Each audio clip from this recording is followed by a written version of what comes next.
Bonjour.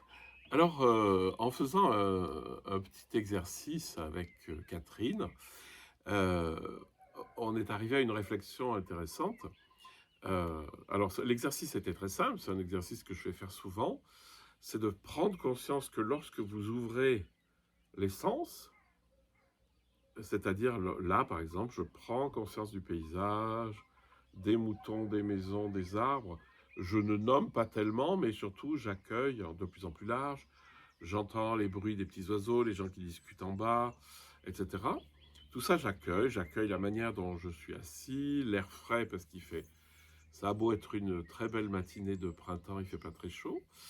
Tout ça, j'accueille, pour remarquer que lorsque l'arbre, si vous voulez, de la conscience et des sens s'est agrandi, la conscience centrale, c'est-à-dire la racine, le tronc, lui, il s'est affermi, il s'est agrandi. Et surtout, ce qui est important, c'est que les objets mentaux se sont calmés. L'agitation mentale s'arrête. Vous n'avez qu'à faire l'expérience, hein. C'est pas du tout. C'est très simple, hein. Vous ouvrez, vous accueillez le plus de tranquillement le plus d'objets possible. Et Catherine me fait cette réflexion. Elle me dit, mais moi j'ai l'impression que c'est de la dispersion. Et alors là, c'est intéressant, parce que la dispersion, ça va être, en fait, je ne suis pas capable d'être posé sur un truc. Attention, on a une fausse croyance qui est que notre attention, elle est limitée à un objet à la fois, hein, et que à partir de là, ben, vous pouvez travailler que sur un objet, et que si vous allez d'un objet à l'autre, il va falloir lâcher le premier pour vous occuper de l'autre.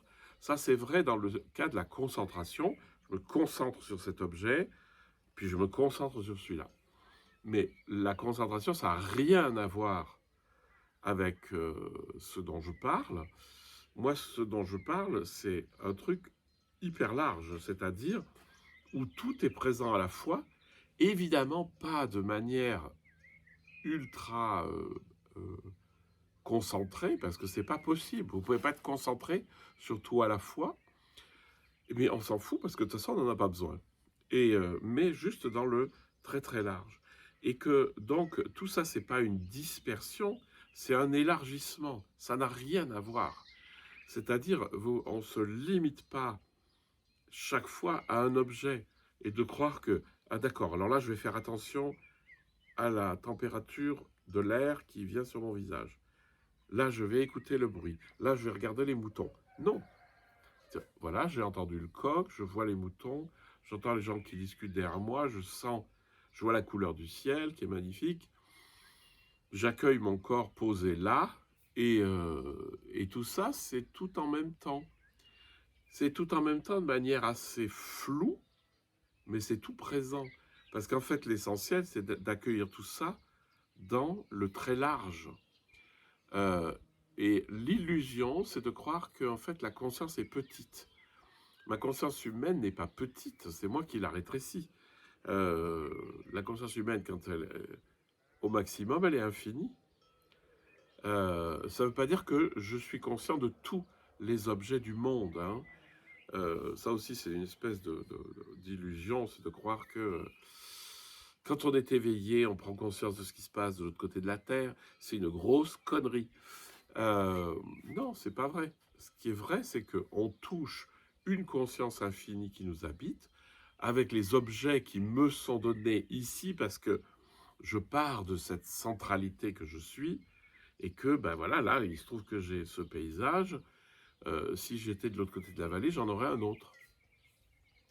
Voilà. Donc, souvenez-vous de cette, de, de n'ayez pas peur d'ouvrir de plus en plus les sens en croyant vous disperser, parce que c'est pas vrai.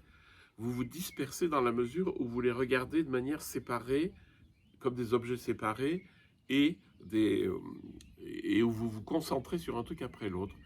Vous ne vous concentrez plus, vous accueillez de plus en plus large les bruits, les perceptions, les sensations, tout ce qui est là à percevoir.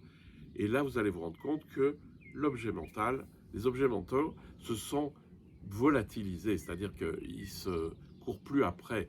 Pour prendre toujours la métaphore que je vous ai utilisée de la volière, là où il y aurait les canards, les dindes à les pintades, si c'est dans un espace étroit, ça va râler, elles vont toutes s'engueuler les unes les autres, ça va faire un bruit pas possible. Mais là, elles sont toutes dehors en train d'aller brouter leur brin d'herbe, elles se criaillent pas les unes sur les autres.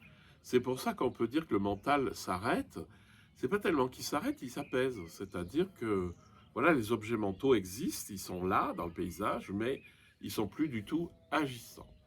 Voilà, ben écoutez, profitez de la vie et élargissez.